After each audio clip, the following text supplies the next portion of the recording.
What up, family? My name is Rock from Detroit. Um, just to share a little bit of information with y'all, man. Always, I watch YouTube. Stay on here. See a lot of information that they kind of keep uploaded. It's like far as current events, murders and PNB Rock and all of the new stuff. Nipsey Hussle, Duke 093, blah blah blah blah blah. So rest in peace to all those guys. Not to be insensitive or to sound insensitive, but what I start to see on YouTube is like the same thing you see over and over and over and over again. People want to get, information, um, and want to get some notoriety and get some love based on, other people's death, whatever's going on, whatever the hell you want to call it. So I said, let me get on this motherfucker and talk about something totally different, something that nobody else ain't talking about, that nobody have no information about. So motherfuckers gonna be like, okay, what the fuck you want to talk about that we want to hear? Okay, we're gonna talk about me and my fucking stories and the crazy shit that happened in my life.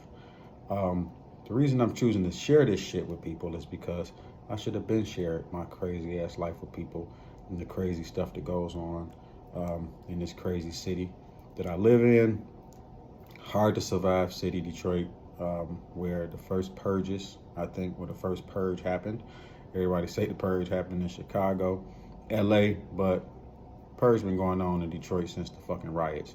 If you just want to ask me, everywhere you go, crazy shit going on. Women killing motherfuckers, kids killing people, foreigners killing people, people killing people, people killing themselves, people just dying, people flipping cars, all type of shit. Go to Crimes in the D if you just want to see some of the craziest stories. But I'm gonna start off with my first YouTube story, and I'm gonna tell y'all a story about my boy who we was hanging out. So basically, we were supposed to go meet at at the pool hall, go play pool. And of course, when you're talking about black people, we have what we call CP time, color people time. Meaning, hey, I'll be there in 10 minutes, probably won't see them until the next day. Who knows whenever the fuck they're gonna show up. If you want to meet somebody, if you want to like coordinate time with somebody, you want to meet them at a decent time, you probably gonna have to tell them you're gonna be there at 4 o'clock. And you know what I'm saying? If you want to meet them there at 3 o'clock, and then they'll be there damn near 4 o'clock. That's what color people time is, CP time, whatever. So we were supposed to meet at the pool hall. We get to the pool hall. Well, he gets to the pool hall first, but I didn't notice he was there first. So I get there looking around. It's kind of a little dark spot, dark place. You can't really see unless you like staring at people. And that's one thing we don't do too much in our city, stare at people, because it's, get kind of weird.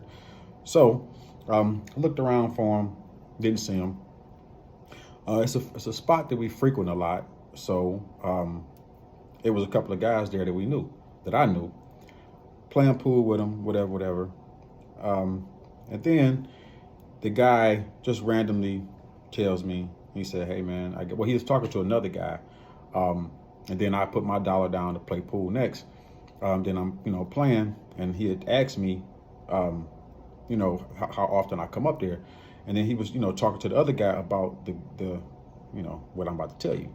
So he basically told me randomly, he said, hey, I guess to each his own. And I was like, I'm sorry? Like, what are you talking about? He thought I was making mention to something that I saw about a mutual friend that we know. So he said, I guess to each his own. So I'm like, what are you talking about, to each his own? He said, your boy over there. And I said, my boy. So I look and I see my boy. I'm not gonna say no name, because if people know me, they know him. And I don't want to put him out there like that. But anyway, he said to each his own. So I'm like, what are you talking about, to each his own? Like, what exactly, like are you referring to? So he pointed, say, oh, your boy. So I look over and I see my boy at the bar with a female, from what I see, from female, sitting at the bar talking. Of course, we come to play pool. I'm not trying to stop nobody from getting a Mac on, possibly having a one night stand, because, like guys like that sometimes, one night stand situations. But I don't.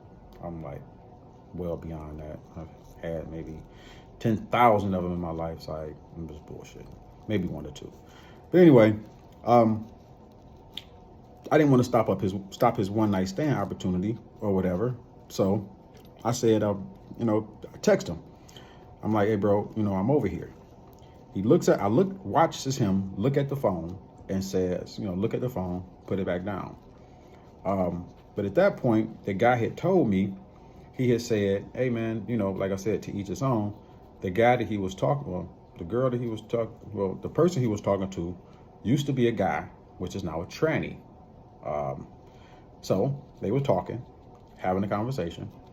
And I said, nah, like I know my guy's married, and nothing, no shot or slap in the face to that, homosexual, gay people, whatever.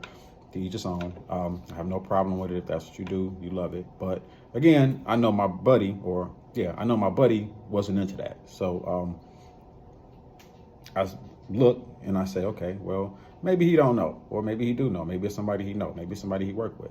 Because he's not like that either. I mean, if he knew, he'll whatever. So anyway, I go over there to acknowledge him, let him know I was here, because I know he already knew. So I was like, hey, what's going on? Bought him a drink. Got myself a drink.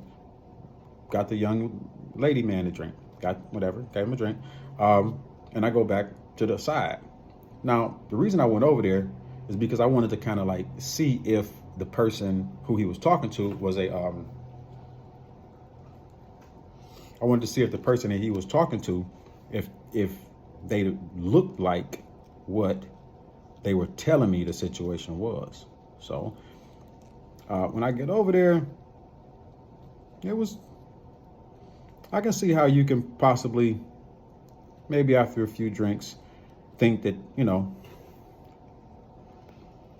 that's a regular situation. So I text him again after the guy tells me the situation. So I text him again and I say, hey, bro, I'm not gonna be here long, but all right, you know what's going on? That's a tranny. He picks up the phone, looks at the fact that I text him, puts it back down. Now this time he didn't open the text. He just picks it up, looks at it, and put it back down. I'm like, okay, fuck it. It is what it is. I'm not about to be here all night. I'm about to have my drink, and I'm about to get the hell out of here. I'm not about to even keep worrying about this situation, because apparently this guy know what he is doing at this point. I mean, he is a grown man, whatever. So let's say maybe 40 minutes, roll past, go past. He comes over to talk, get ready to play the pool, play the pool game. So as soon as he get over there, I was going to ask him, like, what's going on with that situation? But this guy decides to like have like a little attitude, like, man, blah blah blah blah, man, you being rude, bro. Da, da, da. I was like, I'm being rude. Like, how am I being rude? And like, I mean, you be getting the girls, say something for me. Right. I'm like, okay, I mean, shit, bro. I was just trying to let you know I was here and trying to put you up on game. You know what I'm saying? But my bad. Back off. So, fast forward. A month later, calls my phone maybe 3 times in the morning. Maybe it was like 4 o'clock in the morning. 6 o'clock in the morning was maybe the third text. Call him back early in the morning, and I'm like, dang, bro, like, what's going on? You got a flat tire? Something wrong? Like, what's the deal? Like, why you blowing my phone up like that? He like, man, like, what the hell, dude? He said, I went out with this. You remember that when we went out to the bar and you was talking, and I was talking to that girl? You remember that motherfucker that was at the bar? I was like, yeah, I remember. For sure, I remember that shit. He said, I'll go over this motherfucker crib, man. It's a fucking tranny, bro. I'm like, okay. And he's like, what you mean, okay? I said, did you read the text that I sent you when you was at the bar? He was like, what text, Rod? I don't know what you're talking about. I said, you remember when we was at the bar, I text you. You came over there all mad and upset, right? I said, read that text. Picks up the text, looks at his phone. Tranny. You can't get mad at me at this point, bro. Disclaimer. I don't know what happened. I don't know if it got to the point to where, you know, pants can't, I don't know. He didn't say that. I doubt it. But at the end of the day, moral of the story, fellas, all of your fellas ain't haters. This guy's out here to just be genuinely trying to look out for you. Everybody not the enemy. Always remember that.